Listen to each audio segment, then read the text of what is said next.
Ini ada live-nya Gus Jazuli menarik. Namun sebelum itu saya akan sampaikan beberapa hal. Yang pertama, sepertinya debat nanti malam itu akan sangat seru sekali.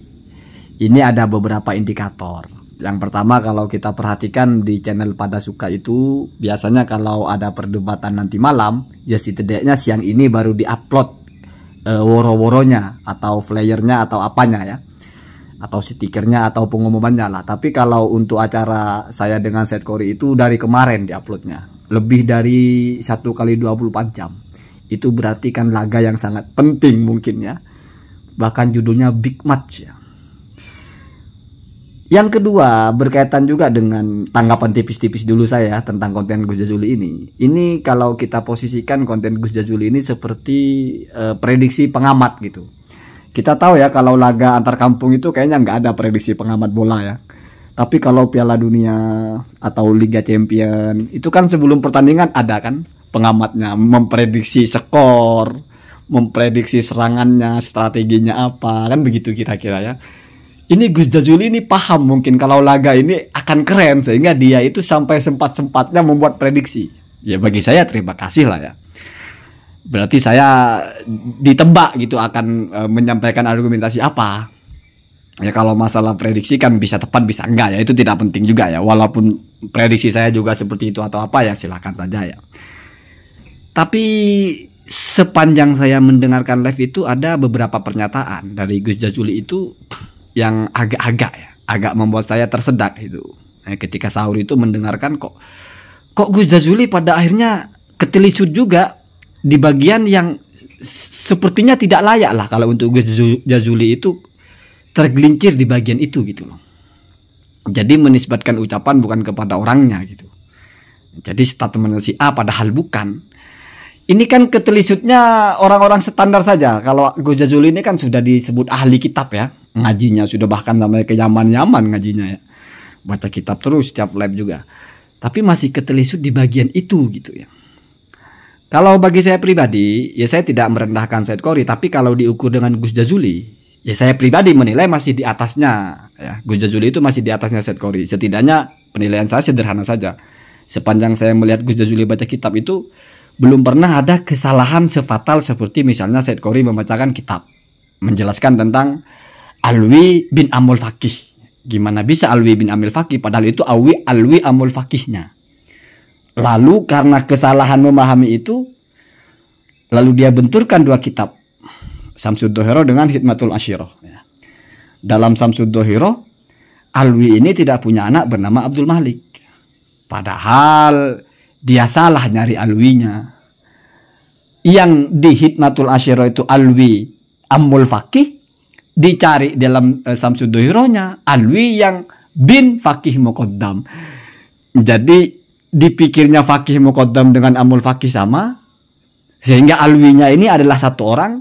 Yang kedua, Alwi Amul Faqih dipikirnya Alwi bin Amul Faqih. Itu kesalahan yang terlalu kasar sebetulnya. Tidak bisa diselamatkan itu ya. Nah, Gus Jazuli tidak pernah ada kesalahan sefatal itu. Makanya saya lihat mungkin lebih hati-hati lah ya. Kalau kita tidak boleh merendahkan orang, kita anggap setara, tapi setidaknya lebih tahqiq lah, lebih hati-hati. Apalagi ketika Seth Cory itu mungkin sampai berdebat juga dengan Kiai Madudin, bahwasanya di dalam Muntaqilah Thalibiyah itu yang disebut 3 orang itu Muhammad, Ali dan Husain itu anaknya Muhammad, bukan anaknya Ahmad. Itu mungkin sesi lain ya, kita bahas itu ya. Walaupun sudah pernah saya bahas, mungkin Seth Cory masih belum terima. Tapi nanti malam juga tidak akan berdebat masalah itu ya. Kalau sudah salah ngapain kita berdebatkan, udah selesai toh. Saya bukan orang cari-cari menang ya. Udah salah gitu aja. Kemudian ada satu lagi tadi yang disampaikan oleh Gus Jazuli ketika mempersoalkan suhrohnya Ba'alawi. Dia bawa teori dalam kitabnya Said Mahdi Rojai, bahwa suhroh itu harus fi jami'il adyal ya, harus di semua masa, di semua generasi katanya.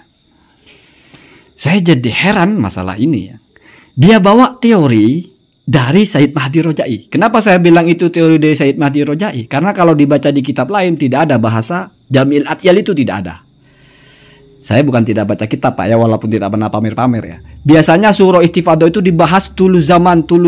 Yang diperdebatkan itu berapa minimal waktunya. Begitu biasanya. Nggak ada bahasa Jami'ul Adyal.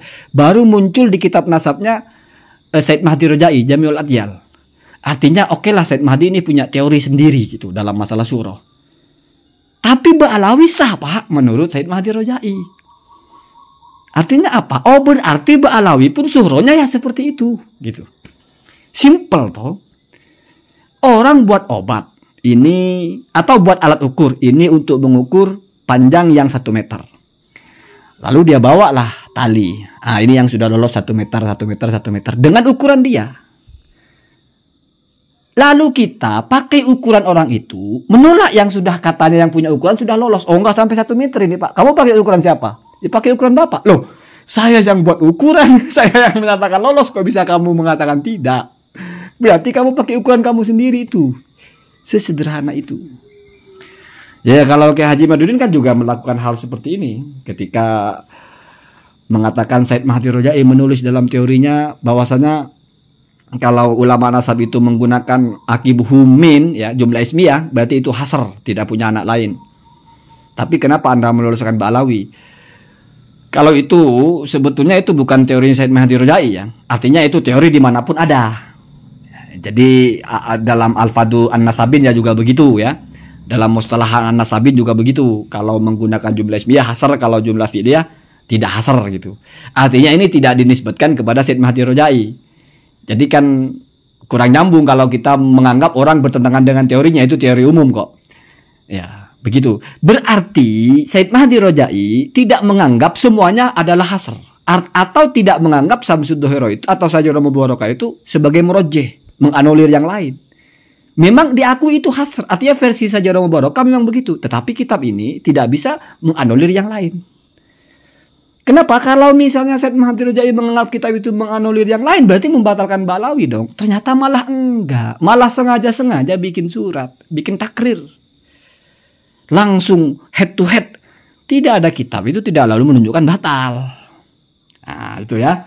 Jadi sederhana sebetulnya. Kemudian ada prediksi yang sangat tidak masuk akal tadi. Itu mungkin diperkirakan saya akan mengatakan ulama nasab sudah mengesahkan, Ibnu Hajar sudah mengesahkan, As-Sakhawi sudah mengesahkan, Az-Zabidi sudah mengesahkan.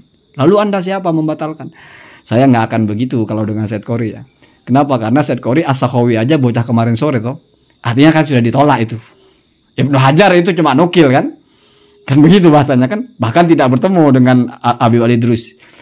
Artinya saya melihat secara psikologis itu memang udah nggak percaya dengan itu. Ngapain saya bawa-bawa? Lagian kalau hanya untuk berdiskusi dengan Said Qori, ngapain kita kok langsung berlindung di balik ulama? Ini saya ikut ulama ini kok, kamu ikut siapa? Enggak lah ya. Enggak seseru itu kok. Ini bukan perbedaan seperti itu, bukan. Kita hanya belajar bagaimana memahami sesuatu dengan akurat. Anda baca kitab, saya juga baca. Mari kita tunjukkan pemahaman mana yang paling benar.